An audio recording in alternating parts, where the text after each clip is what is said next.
नमस्कार, मी चैताली वाळुंज. सनेज केअर प्रायव्हेट कंपनी लिमिटेड या कंपनीकडून आज मी संगमनेर तालुक्यातील रहिमपूर या ठिकाणी आलेले आहे. तर काही महिन्यापूर्वी आपण इथे एक शेतकरी आहेत, तर त्यांना काही महिन्यापूर्वी आपण काकडी या पिकासाठी आपले काही प्रॉडक्ट दिले होते. तर त्यांच्याच तोंडून ऐकू की त्यांना काय रिझल्ट आला. नमस्कार सर. नमस्कार. नाव काय सर तुमचं? मी राजेंद्र गुळवे. तर सर काय वाटतं, तर काय रिझल्ट आलाय तुम्हाला? असं काय फरक जाणवला आपले प्रॉडक्ट वापरल्यानंतर? नाही, फरक तर जाणवला आहे. आपण प्रत्येक वेळेस पीक लावल्यानंतर त्याची ग्रोथ आणि त्याची फळधारणा, त्याची फुलधारणा याकडे आपल्याला लक्ष ठेवावं लागतं. तर साहजिकच आहे, त्याला लागणारे पोषक, त्याला लागणारं बुरशीनाशक आणि त्याला लागणारं आळीचं आपण सर्व सनेज कंपनीचंच वापरलं आहे. आणि त्याचसोबत आळवणी करून आपण सॉइल केअर आणि सनगार्ड आपण आळवणी करून खालून सोडलेलं आहे.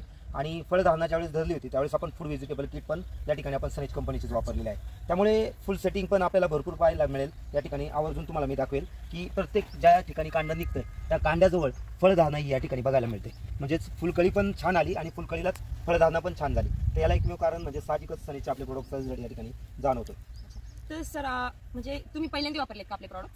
यस, म्हणजे पहिले मी उसाला वापरले होते, त्यानंतर मी आता तरकारी पीक म्हणून आपलं काकडी याला पण वापरलं आहे आणि त्यातून रिझल्ट पण छान आहे.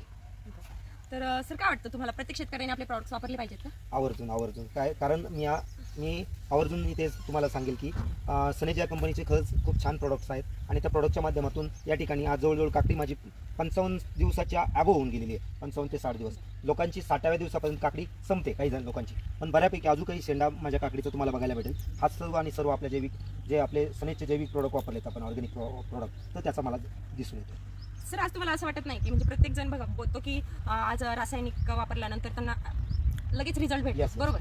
पण आज असं वाटत नाही का सर तुम्हाला की प्रत्येकाने ऑर्गॅनिक कडे वळायला पाहिजे? 100% मॅडम, तुम्ही जे बोललात ते की रासायनिक खतं आणि औषधं याकडे पाहिलं तर लोकांना ते स्वस्त वाटतात म्हणून लोकांना काय वाटतं, पीक परवडत नाही म्हणून ते स्वस्तच्या मागे लागले. परंतु आज भारत देश हा आपला कॅन्सरच्या दिशेने वाटचाल करत आहे आणि वेगवेगळ्या रोगांनाही बळी पडत आहे.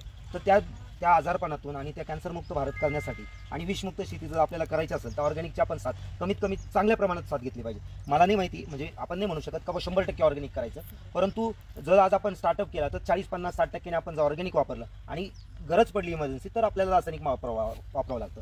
परंतु अदर टाईम आपण जेवढं पोषक म्हणा, त्याला काही मायक्रोन्यूट्रियंट्स म्हणा, ते सर्व आपल्या सनेज कंपनीच्या माध्यमातून मिळाले मला. त्याचा मी तसा योग्य तो वापर करून आज आपल्यासमोरच प्लॉट बघायला मिळेल. आज पूर्णपणे प्लॉटला सगळे चांगल्या प्रकारे हिरवळ पण आहे आणि फुलकळी पण छान आहे. बघा मित्रांनो, आज मला एवढंच सांगायचंय, आज जर तुम्ही रासायनिक वापरत असेल तर काही प्रॉब्लेम नाही, पण जर तुम्हाला तुमच्या भविष्याची, तुमच्या मुलांची, पुढच्या पिढीची जर काळजी वाटत असेल ना, तर एकदा ऑर्गॅनिक कडे नक्की वळा. एवढंच सांगणं असेल मला. धन्यवाद. थँक्यू.